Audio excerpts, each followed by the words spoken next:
Salut à tous, j'espère que tout le monde va bien. On se retrouve aujourd'hui pour la market update sur BTC, le Forex et le Gold. Donc pour BTC, on a eu un drop ces derniers jours, enfin ce week-end plutôt. Et ce drop, il nous a amené actuellement sur le NPOC Monthly qui n'était pas fill. Pour le moment, on a une réaction dessus qui est pas mal, mais on pourrait quand même aller fill le weekly qui est juste en dessous. Là, comme vous pouvez voir, on a un untested weekly level ici, aux alentours des 27 572. On pourrait aller le test, c'est pas obligatoire. Là, ce qui pourrait nous empêcher d'aller tester, ben, ça serait potentiellement de reprendre ce high, hein. Si on casse au-dessus d'ici, on va créer un boss, vu que là, on a repris la liquidité. Donc, à voir si aujourd'hui, potentiellement, on casse au-dessus d'ici. Et dans ce cas-là, on pourrait potentiellement target le daily level qui est à 29 200. D'accord? Et si jamais ben, on continue d'enfoncer encore un peu, c'est possible qu'on ait fait le premier bottom, le deuxième bottom, et là on en crée un dernier, un troisième avec une belle chasse pour chasser tout ce qu'il y avait avant de repartir direction le daily et plus. Mais dans l'état actuel des choses, le NPOC, je ne sais pas s'il va suffire, étant donné qu'il y en avait un aussi ici, mais c'était pas un monthly, c'était un daily ici. Il nous avait fait rebondir, mais derrière, voilà, on a eu une A, B, C un peu en flat. Et on n'a pas eu de ABC vers le haut normal, classique. On a eu vraiment une A, une B qui est descendue plus bas que la racine de A avant d'aller faire la C. Donc c'était pas ouf à jouer. Et donc là, maintenant, on se retrouve ben, dans cette zone. Donc là, actuellement, tu vois que ton NPOC, si tu mets une Fibo, il est aligné avec les 61,8 à peu près, hein, quasiment. Voilà, il est au 61,8. Donc c'est une zone de confluence de ouf. Quand tu mets un niveau qui vient être tapé, puis qu'on vient retester pile poil la zone qui est alignée avec les 61,8, ça peut amener à un play. Maintenant, c'est pas obligatoire. On est baissier sur la leg. À un moment donné, cette leg va rebondir. Si on regarde au niveau du RSI, ici, on a le plus bas pic. Si c'était notre 4, donc là, on est dans la 5, de la 3 potentiellement. Vu qu'on est toujours dans la 3 là. On pourrait faire une ABC soon vers le haut. Et le truc, c'est que tant qu'on reste sous ce high, on peut pas la valider. Donc pour le moment, on est toujours dans le range potentiellement de soit de 4 avec une 5 vers le bas, ou soit une A avec une B et après une C. Ok? Donc avoir la réaction dans cette zone, c'est important. On va aller faire un tour sur... alors, on était sur BTC, je vais passer sur le deuxième graphe ici. Alors, ça, c'est mon graphique du potentiellement de l'euro. Donc, mon euro, il part d'ici, il monte jusqu'à là-haut. Ici, on a... Ouais, non. Là, là, on a eu un break de structure, là.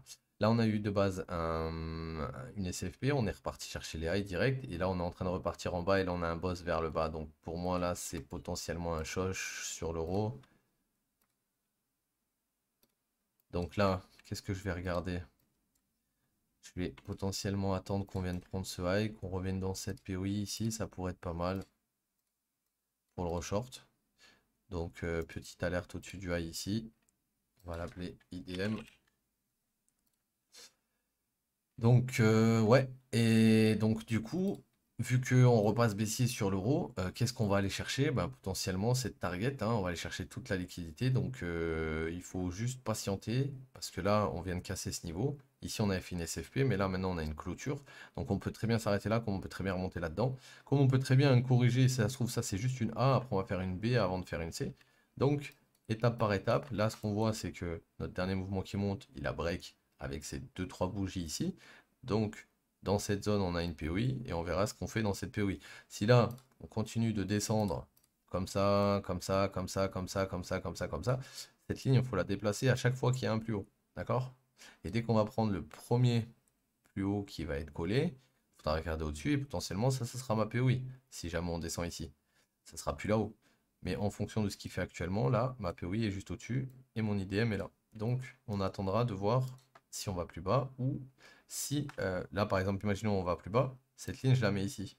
Et dès qu'on va repasser au-dessus, je sais que j'ai une opportunité de short, mais pas là-haut. Pourquoi? Parce que ma première POI qui suit ligne du cement, il va être juste ici. Donc, je vais potentiellement être intéressé ici. Maintenant, si on range ici, on ne crée pas de nouveau plus bas, ou on fait des SFP dans cette zone et qu'on repart vers le haut, il faudra attendre qu'on shift ce high avant de revenir là-dedans. Ok? Donc lui, il passe baissier là, à partir de maintenant, vu qu'on avait cette leg qui est montée, qui avait boss ici, d'accord? Sur le retracement, on a essayé de prendre le lot, on n'a pas réussi le premier coup, on a SFP, on est remonté au-dessus des highs, d'accord? Donc on est revenu fil de la zone. Et là, on a recréé une descente, et cette fois-ci, la descente, elle a réussi à breaker en dessous. Donc, à se méfier. On va se méfier. Euro USD, GBP USD, GBP USD qui est en zone actuellement, d'accord? Donc il est en zone bullish. Si cette zone tient, on pourra avoir un mouvement qui repartirait au-dessus d'ici, de ce high, d'accord? Donc à voir, hein, à voir ce qui va se passer dans les prochaines heures sur le GBP. Si on a un boss ici valide, et ben on a le début du mouvement ici, on a la liquidité interne ici qui se termine, on vient de la récupérer, donc il faudra aller voir en M1. En M1, ça commence à avoir une belle gueule. Maintenant, j'aimerais bien qu'on valide au-dessus d'ici. D'accord? Comme ça, là, on valide le boss. Une fois qu'on valide le boss, on va faire un pullback, puis on va monter plus haut. Ici, ce sera mon IDM. Dès qu'on va prendre mon IDM, je vais rentrer dans une POI, puis on va racheter. Voilà ce que je vais attendre. Ici, là, ça m'intéresse pas d'acheter tout de suite parce qu'il y a rien de confirmé. Il n'y a rien de confirmé, on est dans la zone, mais on n'a pas de confirmation. Mon M15 a tapé la zone, est-ce qu'on a repris quelque chose en M15? Non. Est-ce qu'on a repris quelque chose en M5? Non plus. Si on crée une leg qui monte et une leg qui descend et que les plus bas sont plus hauts, alors qu'avant on était plus bas, plus bas, plus bas, puis du coup on descendait, il faut absolument qu'on valide au-dessus d'ici. Comme ça, on valide une ABC, et une fois qu'on a validé notre ABC, si par exemple c'est une ABC ou si c'est une impulsif, dès qu'on est repassé au-dessus d'ici, on va avoir des pullbacks qui vont nous permettre de revenir et de rentrer dans la tendance. Ok? Mais là, à part le pré-shot pile poil dans la box, ici avec le stop en dessous, ça sert à rien de rentrer ici. D'accord?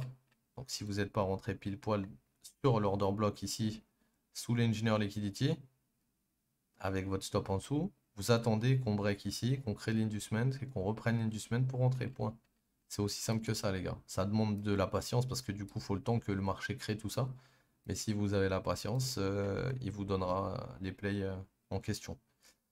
Donc on a fait GBP USD, Euro USD. On va finir avec le gold. Le gold, Miché. Alors, le gold, il est bullish dans sa pattern depuis un petit moment. Bon, ça, je l'avais mis pour mes potos sur le Discord. Je leur avais préparé les plans pour la semaine. Donc, du coup, la zone de scalp, comme tu peux voir, elle a tout enfoncé. Il y avait une zone de scalp longue ici. Elle est en train de tout rafaler. Voilà. Euh, on peut dire qu'on pose des box plutôt intéressantes sur ce gold. D'accord? Là, toutes les box, toutes celles-là, là, faut te dire un truc, c'est que tous ces moves-là, ils ont été joués ici. Tous. Ici, on trade quasiment que le gold. Un peu le forex, mais beaucoup le gold. Donc toutes ces entrées-là que tu vois, c'est que des entrées qu'on a jouées. Toutes les SFP que tu vois au top, c'est toutes des SFP qu'on a jouées aussi. Ça veut dire que là, je peux rentrer à 19,81 tout pile 19,81. Et là, il est à 19,86 actuellement. Vu qu'on n'a pas pris le lot, l'objectif, ça serait potentiellement d'aller prendre le high, d'accord? Maintenant, ici, on n'avait pas pris le lot, on est d'accord. Et quand on est remonté, on n'a pas pris le high pour autant. On est toujours dans notre pattern. Donc, faut pas oublier le range. D'accord? Donc là, on a eu plein d'entrées. Potentiellement, on va aller retaper cette ligne. D'accord? Ou alors bloquer un peu par ici avant de breaker tout en bas. C'est possible aussi. Parce qu'imaginons que là, en fait, tout ce range, il est fini. Et que là, c'était la dernière leg qui est descendue, donc potentiellement une 1. Ensuite, on va chercher une 2 qui bloque au niveau des 61,8. Et après, on va chercher 3, 4, 5 vers le bas pour chercher le sell side liquidity et tout le reste. Maintenant, il y a aussi un autre plan, où c'est que ben, là, on a déjà fait les 5 vagues. Là, on a commencé la A, la B, on s'apprête à faire la C. Et dans ces cas-là, si on s'apprêterait à faire une C, ça serait un peu plus probable comme scénario. Là, on voit bien que les 61,8 sont au-dessus du range. Et du coup, si on venait à faire quelque chose comme ça, je l'avais déjà dit hein, dans une précédente market update, mais on viendrait prendre toute la liquidité du range ici, avant de repartir plus bas potentiellement. Donc ça sera encore plus traître parce que les gens attendent une cassure de ce range, et si on casse le range pour fil les 61,8 et après tout ravaler, ben, les gens vont être dégoûtés. Ils vont se faire plumer voilà, comme jamais. Donc là actuellement, bah, moi personnellement je suis en long sur le gold, c'est tout. Et pour le moment ça se passe bien. Donc là la pattern elle est propre, hein. Il y a un beau triangle, on revient bien dans les OB extrêmes à chaque fois, donc faut en profiter. Faut en profiter, faut mettre des alertes pour pouvoir profiter de ça au moment où ça arrive en zone. Ok les gars? Donc voilà, c'était la market update d'aujourd'hui. On se dit à demain. Prenez soin de vous. Ciao l'équipe.